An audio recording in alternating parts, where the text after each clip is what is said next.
विशाल जंगल था। उस जंगल को लोग अनसुना वन कहते थे, क्योंकि वहां की हवाओं में अनकही कहानियां गूंजती रहती थीं।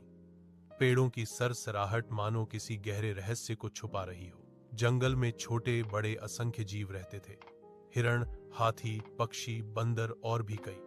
पर उस जंगल का सबसे अनोखा जीव था एक बूढ़ा बरगद का पेड़। कहते हैं उसने सदियों तक इस धरती को देखा था।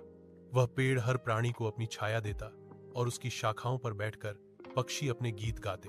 एक दिन गांव का एक गरीब किसान रामू लकड़ी काटने के लिए जंगल में आया। उसके मन में भूख और गरीबी का बोझ था।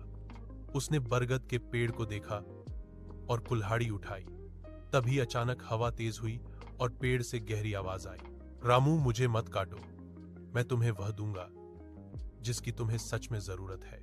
रामू घबरा गया, पर फिर साहस करके बोला, मुझे अपनी परिवार के लिए अनाज चाहिए पेड़, लकड़ी बेचकर ही मैं जी सकता हूं। बरगद मुस्कुराया और उसकी जड़ों के नीचे से एक छोटी मिट्टी की हांडी निकाली। उसने कहा, यह जादुई हांडी है, जब भी इसमें अनाज डालोगे यह दोगुना होकर लौटेगा, इसका सही उपयोग करना। रामू ने हांडी ली और घर गया। सचमुच हांडी से दोगुना अनाज मिलने लगा।